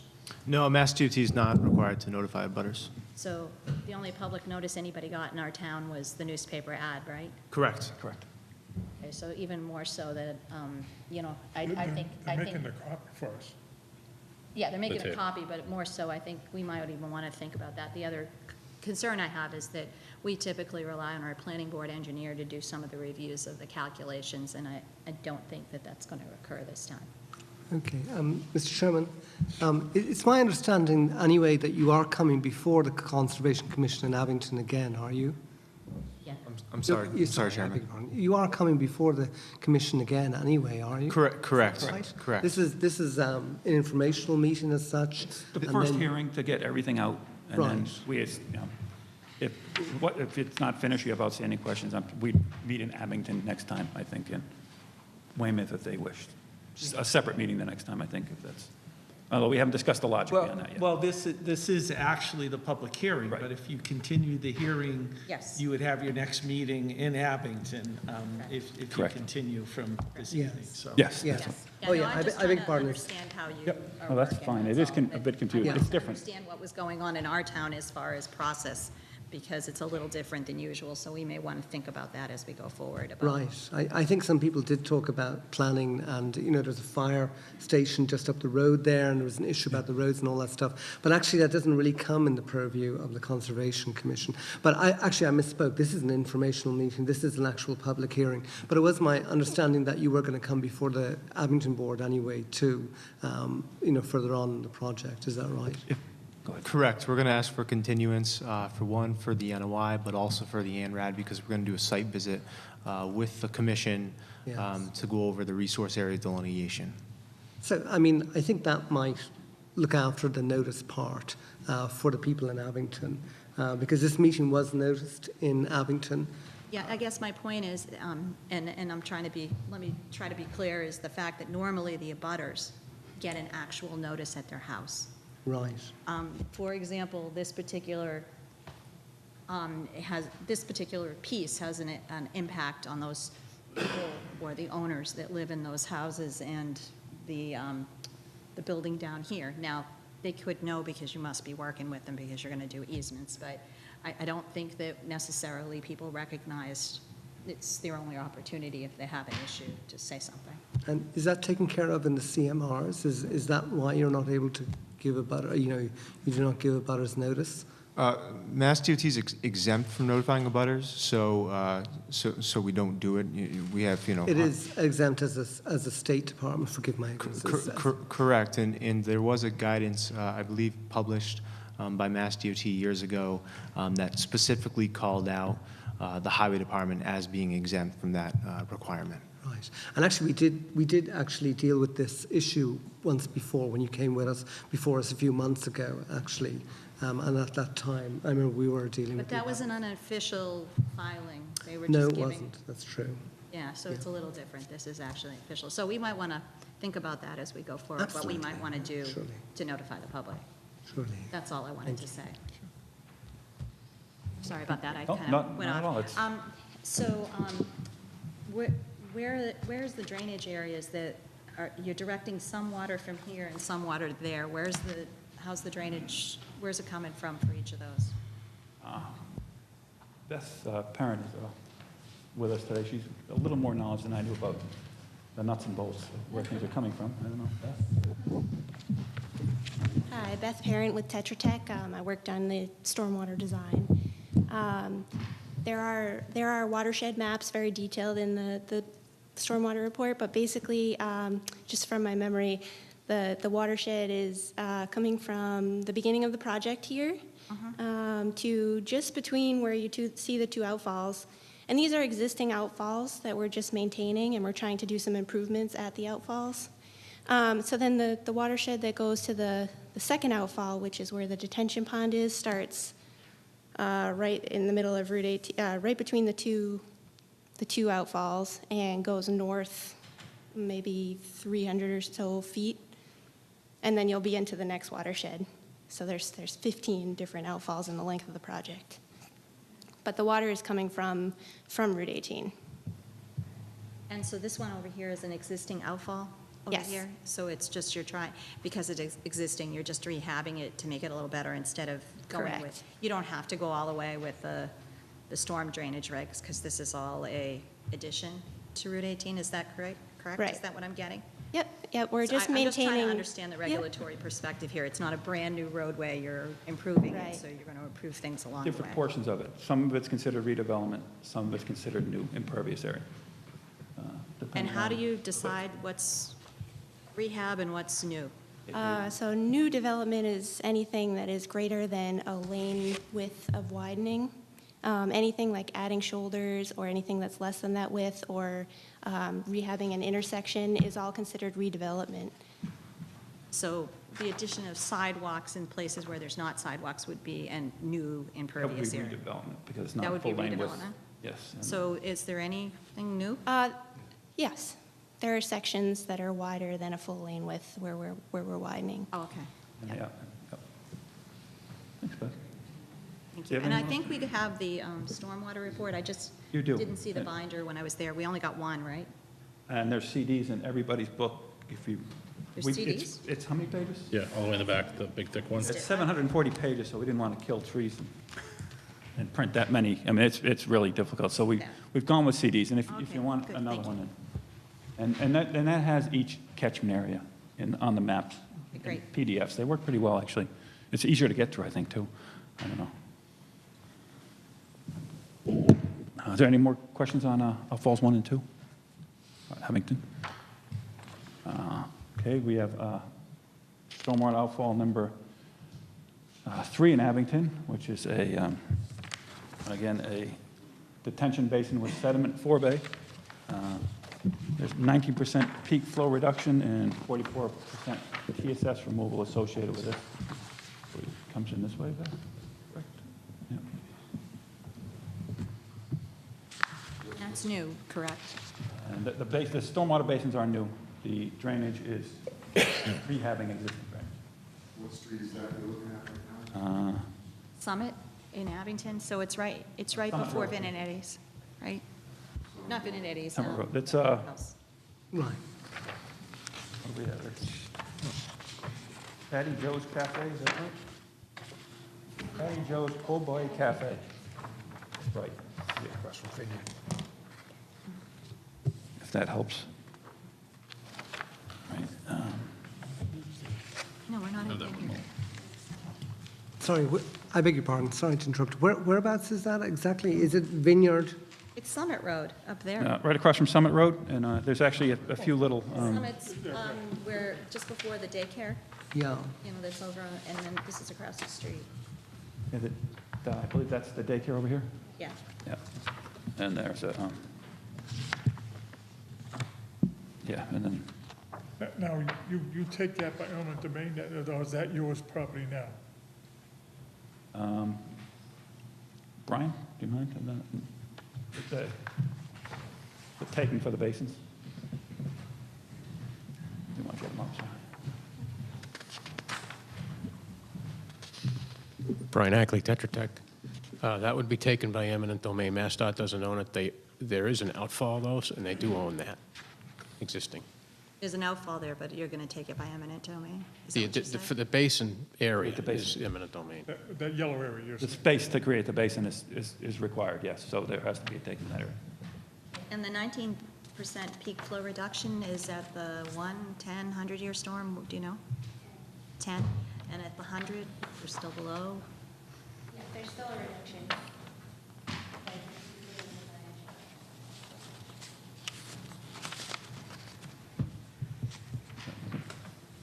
Okay, then we have stormwater outfall number 4, which is again a detention basin with sediment forebay. The 21% was we're across from, that's Vineyard Road here.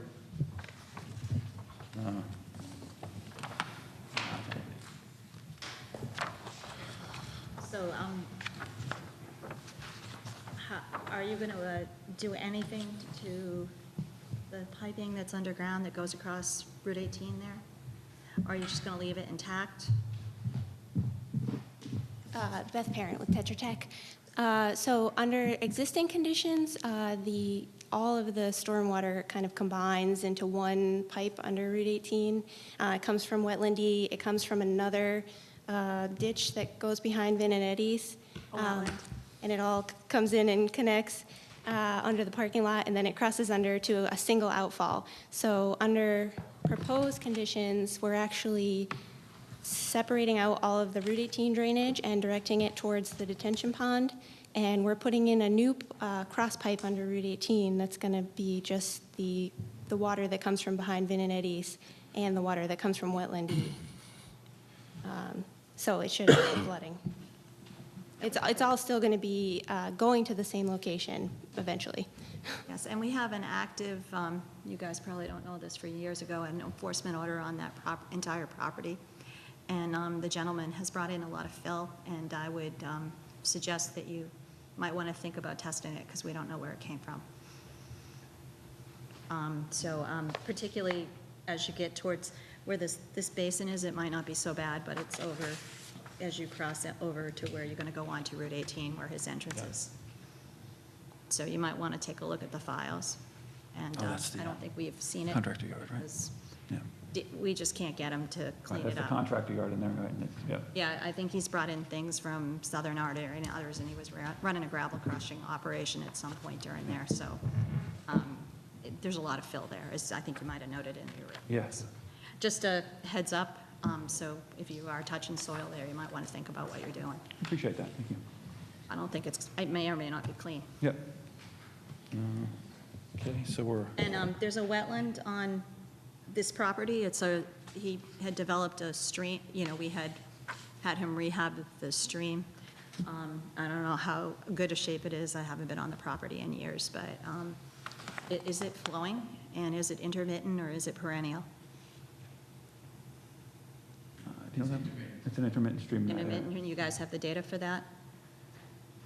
I don't think it's showing the USGS map, that's what I told last time. I was out there going on and on, but I got there several times. I don't know if it's right or not. Okay. Just something to consider. Well, I beg your pardon, but you're literally developing two, with two pipes. You've got a pipe that you're developing for the existing water, and then for the new water that comes from the highway, you're actually doing a new pipe, is that right? And it's all coming to detention. It's the improvement, the water, yeah, it mixes together as far as the old and the new. Right, I So understand it mixes together in the end, yeah. We're treating different standards for different portions, I think is what, or Excellent. we have to reach different standards for different portions to meet the stormwater protection, of the stormwater regs.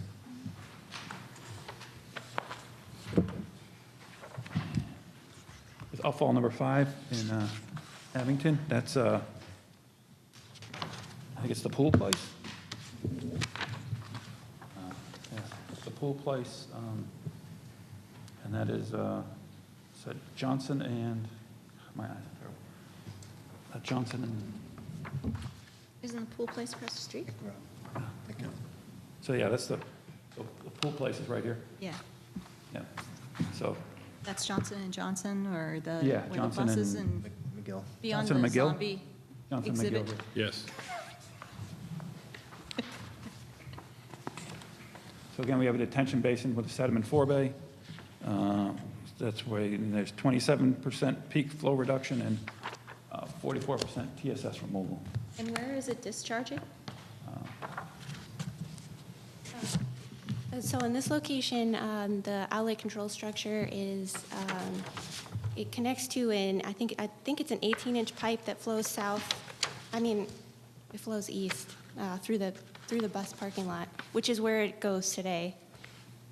And where does it go? The pipe, there's a large wetland behind the property, and there's an outfall there. Isn't North of the Adam drive-in? Street? So it's Adam Street on the the other Zero side? Adam Street? Yeah, well, it's probably part of the Zero Adam Street Street property, property, which yes. has an active notice of intent on it. Sorry, right? Or I don't know what you guys decided Tuesday, so it might snow lump Actually, But I it think was- he's going to develop the property, but, and that has a mapped perennial stream on it, correct? Down here. And so, where does the pipe, that's a long pipe, isn't it? Yes. And how big is the pipe? I believe it's 18 inches right here, but I think it gets bigger as it goes through. as it passes through a manhole. And what happens if you have a 500-year storm? Where does the water go?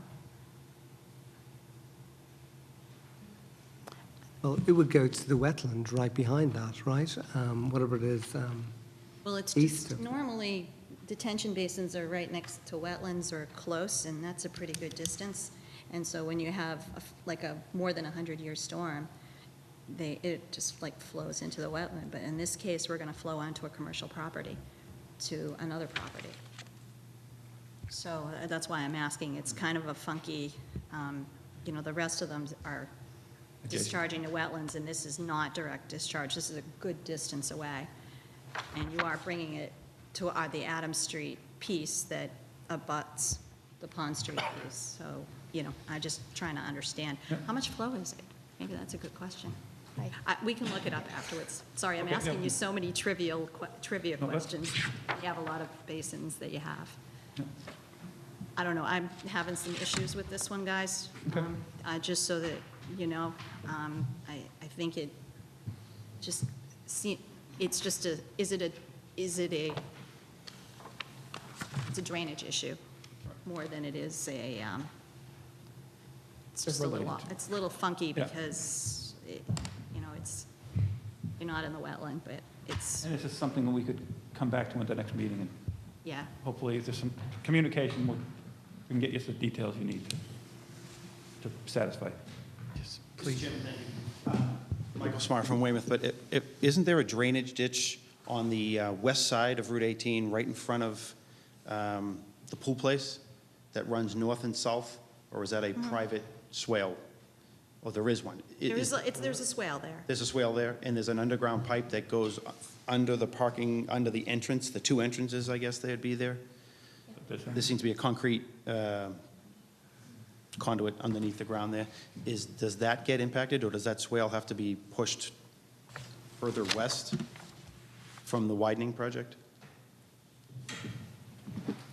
Yep, the swale is actually going to be rebuilt. It's going to be widened. It's going to be filled, but it's going to be rebuilt at the bottom of the proposed slope. And there's a proposed culvert under the road that connects it to the detention pond on the other side. Is that what that, I'm sorry. That's that conduit is there? Correct, the red, yep. Yep. That's the rebuilt So area. is there going to be a swale the entire length of Route 18? Or is it just You in have- sections There's where it already is? curbs and catch basins, deep sump catch basins. So that's, Correct. It's in this location. The swale is actually draining a wetland to the west and the parking lot in the pool parking lot. It's a pretty deep swale out there, I think. It's like Yeah, it is. 3 or 4 feet deep.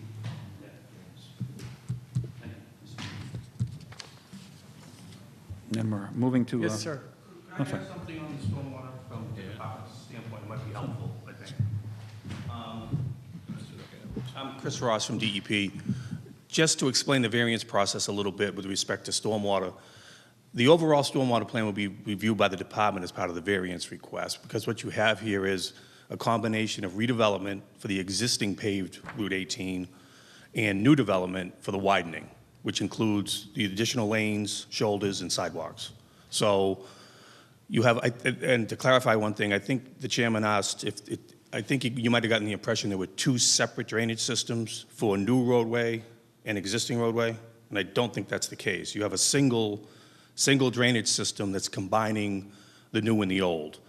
So when you look at these numbers, and you're typically looking at for 80% TSS removal for new construction, you don't see that number only because it's a combination of the new and old for these basins and things like that. So the department will do a complete review of all the drainage analysis that's been done and what they're proposing. If we don't think it's adequate, we may look for additional improvements on stormwater, and that's going to vary from location to location and the limits of what can be done. So that will be reviewed again as part of the variance process, and that process is open to both commissions' involvement in that process as that goes forward. So, Thank you.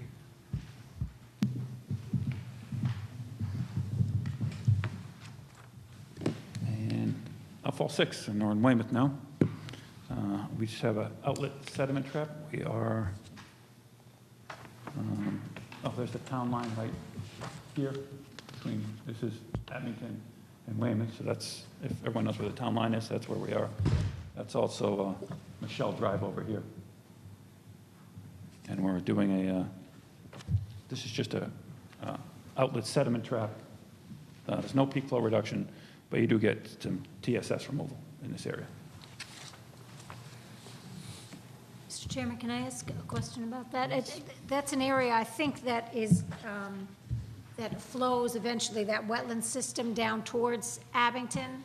And so I don't have a lot of familiarity with it on the Weymouth side.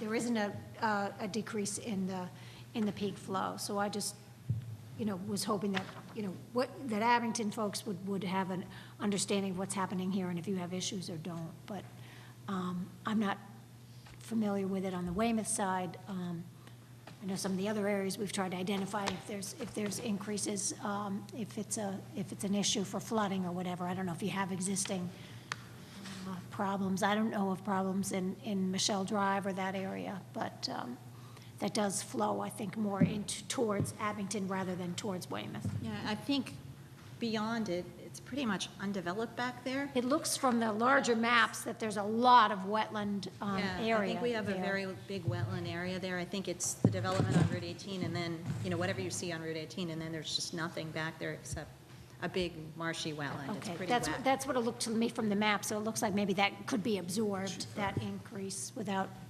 Yeah, in And fact, is it an increase in flow, or is it There's- no net loss when that one? there's not a peak flow in the reduction. I mean, I'll let the applicant respond to that, but there Okay, is so an it's- increase in the Is there peak an flow. increase? Is it a lot? Again, I'd have to check the numbers. Okay, all right. Yeah, I'd be curious to know what the increase is. If it's something slight, we probably aren't worried about it, but if it's something more significant, we might want to talk about it. And that is also in the stormwater report. Yeah, we'll have to look. We, I think you have Oh, I'm sorry. Yes, sir. I was just wondering, are those on the map up there, are those pipes going underneath 18, that you see the lines on the red lines that are going across, those lines there? Those are? Yes. And where do those flow to? Those pipes there, they're flowing up towards, is it flowing towards, the east side of 18? So in every location on the roadway, there's going to be catch basins at the curb line that are connected to the manholes by the pipes. That's all the red lines that you see. You also see the widened roadway on that map. You see the back of sidewalk, you see the slope limit, so there's a lot of red lines on there. But the main ones in the roadway are the drainage pipes. So in each of the 15 watersheds that flow to the outfall, the network is all connected and flows towards the outfall that's highlighted on the slide. So it comes down, what I'm getting at is, it comes down towards that parking area right there. And see, that's the area where there's a little strip mall right there. And Correct. going back beyond that is where they built the new 20-unit apartment building. And from there, it goes towards my property. Okay. In this location, it's... When you show those pipes going under, I'd like to know where that water's flowing to. Sure. You know what I mean? Because it eventually goes all the way down 18, and it comes, there's pipes that come towards my property from there. It all flows towards the east from there. Yep. Yes, it does. It In does, this yes. location, it's actually flowing towards the west, but in just, Those pipes, yeah. what you see here is actually flowing towards the west. Going west and east. Do you see what I'm trying to say? In this particular location, Yes. it's going west. Going But in the west, right. next Going- watershed, which is just north of here, it's going east. So I know, I do Yeah. understand what you're You saying. know, yes. Yes. Behind Merchants Road. Yep. All that water comes towards. Yep, you'll see it on the next few Okay. slides.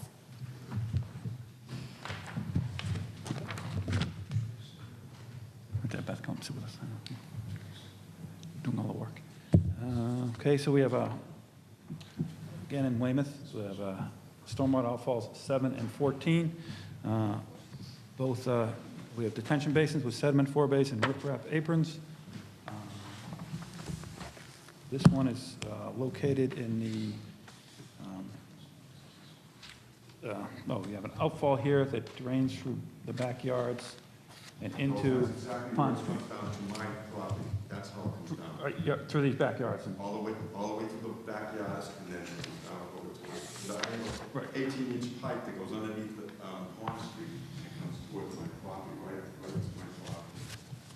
Okay, so they're somewhere in this area? I don't. Just going down, keeps going down. Yeah, I can show you. Well, I think those are all I in was the- going yeah. to suggest it might be helpful if you could explain what's currently happening in this area, where does the water flow, and then what's going to change under this widening project, because I think that's important for him to understand what's happening to his property. Okay, so under existing conditions, so try to ignore the red and the yellow. There's a large wetland to the west.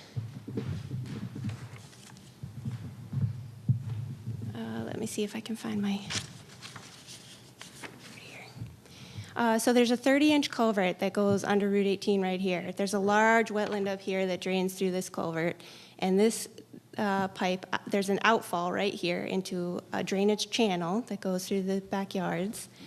And then it enters into the Pond Street drainage system and comes down here, and there's an outfall here with a head wall. And then the stream continues, or the drainage channel continues down to another large wetland that borders the railroad track.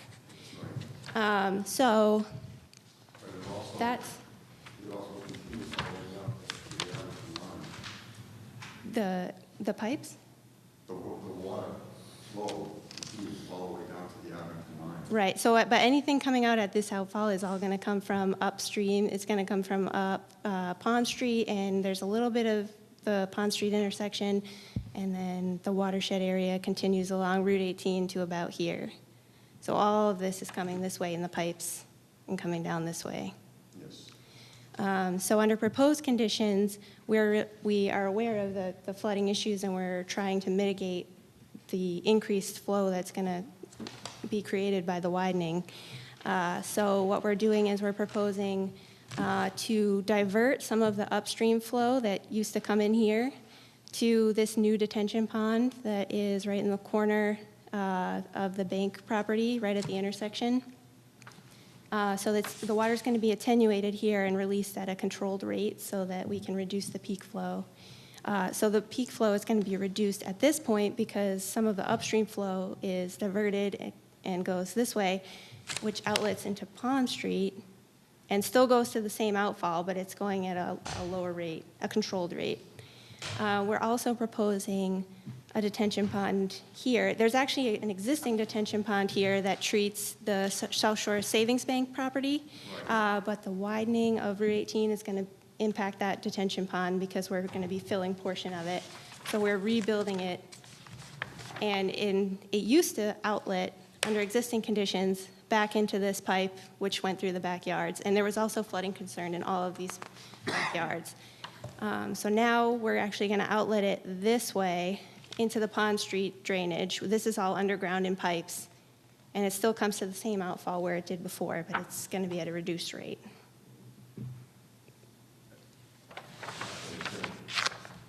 It's not gonna, in other words, you're gonna eliminate those pipes that go to the backyard, or how are we gonna? No, they're still going to maintain. We are just mitigating the amount of extra flow that we are going to be creating because of the widening and adding an additional impervious area.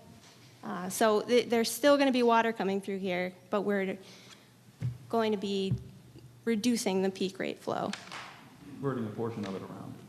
So Yeah. But you're going to reduce it 0.4%, correct? It's at the final outfall location, Final correct. outfall. So we're mitigating anything that we are adding. You're only, you're keeping it close to what it's now.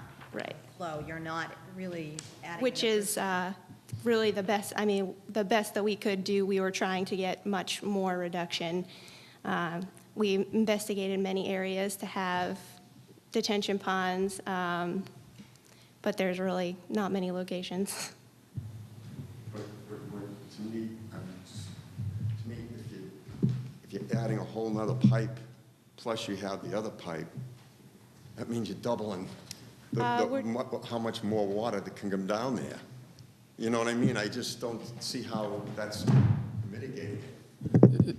There was a hierarchy of evaluation that we went through to develop these stormwater detention sites. There are 15 outfalls. We're not creating any new outfalls. Some of the outfalls go directly into wetlands, and we're not going to impact the wetland. We're not allowed to impact the wetland for stormwater detention. So what we tried to do was get as close to those outfalls as we could to identify where there was potential to put stormwater detention facilities. And then we dug test pits to see where the high water table was. I mean, Abington and Wayland have very high water tables. So we're restricted on what's available, what actually works. As Beth was saying, we investigated numerous sites here. We investigated what we could do in the backyards of those houses where that ditch goes now, and it would just be so much of an impact, right-of-way impact, that we just felt we couldn't do that. We're trying to identify sites where we don't have to acquire private property where there's a residence to develop these sites. So what we did was, in this area, this is a very difficult area, and we know this is also the area where there's very high water table, and it all goes to the Abington line. It goes to the railroad embankment. The railroad embankment acts as a dam. The water backs up there. There's a, I wouldn't call it a ditch, but there's the flow goes further down to the southeast along that embankment. But it's undulating. It's not really well draining. There's been some, I understand, some attempts by the towns to have the MBTA clean up some of that area to make it flow a little better. Can I just interrupt you just for a moment? You hit it perfectly. That's exactly how it goes on the railroad bridge. Barbara, you might want to speak into the microphone. Oh, okay. It goes in back of the properties, like you were saying, and it goes to the railroad tracks, which goes also in back of where the cement plant is. But the problem is, there's for whatever reason, when they did the railroad tracks, they stopped building the drainage ditch all the way down to where it goes underneath. There's like two big, I think it's, I don't know, 40-inch pipes that go actually underneath the railroad tracks. And it's stopped there by a bunch of fill that was put in there, but maybe by the cement. I'm not saying they did it or they didn't, but it is stopped up there. And that would really alleviate the problem if they could get rid of that blockage right there. It would move the water through that area. That's what I was trying to get at, and that would really help if they could do that. Yeah, just comment, we did walk the site and we saw what you're describing. I think it's fair to say that the commission will be commenting on that issue. Yes. So we support what you're saying. I mean, Yes. that would make the situation, but Mass DOT doesn't control that. Right. I just, yeah, that's what I wanted to point out. Thank you. I just wanted to finish up by, you mentioned the 0.4% flow reduction. We were trying to maximize in every location the amount of peak attenuation that we could achieve. It's just that there were site constraints, and we're getting as much as we can out of all of the properties that are available to do it. Thank you. Yes. Thank you, Mr. Chairman. Michael Smart from Weymouth. The second retention area, the yellow area that you're doing, currently that's a really small area, and again, it's a swale area that is just south of Poole's Corner of the bank, or right on the corner of the bank property. And even on a normal rainfall, that entire parking lot, that small area, which can't be more than 10 or 15 feet across, completely floods out. And there, again, there's a north and south swale with a concrete drainage pipe that it looks like a short section in there. So I know this young lady here had mentioned that during a 500-year storm, this on a regular weekend storm completely floods out. And I'm hoping that, you know, with the controlled release and only the 4% reduction, that it will somehow help Mr. Welch's area by improving that one, by putting the additional one at Pools Corner at the corner of 18 and Pond, which is that an underground or is that going to be a surface? Surface. That's going to be a surface, because right now that's just all landscaped by the bank. I believe it's a completely landscaped area, quite pristine area that they keep up. So that's going to be a recessed retention or depressed retention area. Yes. Not going to look that great there. I'm sure they're not happy with that because I don't like it. But I think the concern here that Mr. Welch and a lot of the other neighbors have all along that entire corridor has been something that has been exasperated by the construction that has been going on Route 18, along with the pipe that goes underneath the railroad tracks that has been not kept up by the MBTA, by the commuter rail. So I guess, Mr. Chairmans, I ask you, are you able to put an order of conditions on the notice of intent, or are you able to just comment to the MBTA when you do go and decide? If you can put an order of conditions on there, I would suggest that you strongly put whatever measures you can in place to use either Tetra Tech, DOT, to use them as the wedge to get to the commuter rail or to the MBTA, to make them really look at this problem. And as Mr. Welch had said, this area has been an area where they had trees at one point, and I know because I mean I live down the other end of Pond Street, but Harvey had said that those trees now are gone because of the so much water that has just basically rotted those trees. At one time they were just normal, you know, full-grown, mature trees, and now they are completely rotted out, and some of them are all diseased and falling over. So we really do need your help, Mr. Chairman, on this, and asking DOT to really not just blow this off and make the commuter rail and make the MBTA take a look at this serious problem, if you could. If I might, just by way of explanation, we're actually, as was explained earlier, not going to issue an order of conditions for this project. We're going to actually have to deny it because it's larger than the exemption that we're allowed to make. So it's our intent to, in that denial, to put comments such as those forward. So that's our opportunity to impact the process, and hopefully that will be considered as the additional appeals go through. So, thank you. If you could, just that first, that retention area, that one definitely needs to be looked at, Mr. Chairman. If you could review that further, because that area right now, the conditions are awful for what is there. We did do a site